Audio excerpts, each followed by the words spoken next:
ग्वालियर में सस्ती और अपनी जमीन बताकर फर्जी रजिस्ट्री करने वाली गैंग के 4 लोगों को पुलिस ने गिरफ्तार किया है। दूसरों को जमीन दिखाकर गिरोह के 5 लोग पिता पुत्र तो एक दूसरे के रिश्तेदार बनकर फर्जी रजिस्ट्री करते थे। गैंग के लोगों ने एक प्रॉपर्टी कारोबारी को सस्ती जमीन दिलाकर 60 लाख रुपए में सौदा किया था और 38 लाख रुपए एडवांस ले लिए।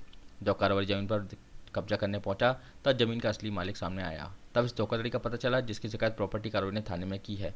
वहीं पुलिस ने 5 लोगों के खिलाफ मामला दर्ज कर लिया है। दरअसल जिला मुरैना निवासी रामस्वरूप तोमर प्रॉपर्टी कारोबारी हैं और अशोक तिवारी के साथ पार्टनरशिप में जमीन खरीदने व बेचने का काम करते हैं। उनके इस काम में सावाराम गुर्जर उनका बेटा आकाश गुर्जर दलाली का काम करते हैं। कुछ समय पूर्व आकाश और सावाराम उनके पास आए और बताया कि एक सस्ती जमीन का सौदा आया है। जमीन मौके की है। इस पर जमीन देखने के लिए बदरौली आए। जमीन की अच्छी लोकेशन होने पर वे सौदे के लिए तैयार हुए तो आकाश व सावाराम ने उन्हें जमीन के मालिक विजयराम और उनके बेटे प्रमोद धोनी से मिलवाया। जमीन का सौदा 60 लाख रुपए में तय हुआ था। इसके बाद उन्होंने एडवांस 38 लाख रुपए नकद और चेक के माध्यम से दे दिए।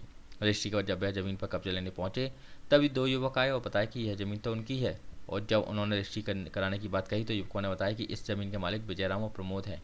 इसका पता चलते ही उनके पैरों तले जमीन निकल गई। मामला समझ में आते ही थाने पहुंचे और मामले की शिकायत की। पुलिस ने इस मामले में तत्काल कार्रवाई करते हुए आकाश गुर्जर, प्रमोद कुशवाहा, विकास गोस्वामी, लीलाधर साक्य को पकड़ लिया। जबकि मामले का खुलासा होने का पता चलते ही सावाराम गुर्जर फरार हो गया। पुलिस ने पूछताछ की तो पता चला कि लीलाधर साक्य को विजयराम बनाया और प्रमोद कुशवाहा को उसका बेटा प्रमोद प्रजापति बनाया गया था और प्रमोद ने ही फर्जी आईडी तैयार की थी, जबकि विकास ने फदरौली में जमीन तलाशी थी। फिलहाल पुलिस ने 5 आरोपियों के खिलाफ धोखाधड़ी का मामला दर्ज कर 4 आरोपियों को गिरफ्तार कर लिया है। एक फरार आरोपी की तलाश जारी है। गैंग को पकड़ा है जो फर्जी मतलब जमीन दिखा के अपने रेफर करते लोन करते थे।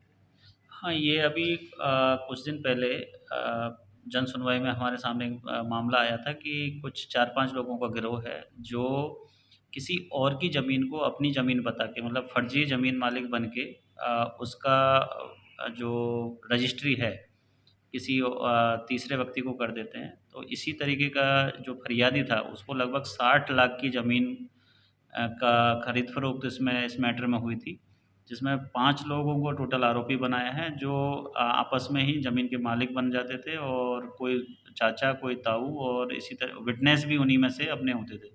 तो इसमें अभी हमने 420, 67, 68 और 471 की एफ़आईआर दर्ज की है और इसमें अभी हमारी विवेचना जारी है और जो भी इसमें हमारे जो हैंड राइटिंग एक्सपर्ट के लिए जो सैंपल कलेक्शन है, वो करवाया जाएगा।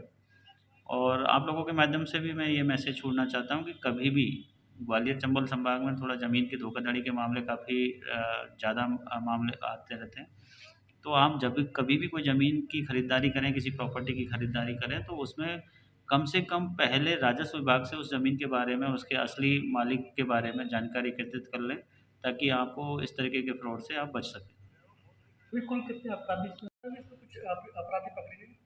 हाँ, जैसा कि मैंने बताया कि ये मामला पूरा हमारे जन सुनवाई में आया था, तो इसको हमने तत्परता से इसको दिखवाया और इसमें जो टीआई महाराजपुरा है, उसने बड़ी तत्परता दिखाते हुए 4 आरोपियों को हमने एफआईआर के दिन ही पकड़ लिया था। एक आरोपी फरार है, उसको भी जल्दी ही पुलिस हिरासत में लेके माननीय न्यायालय के सामने पेश करेंगे।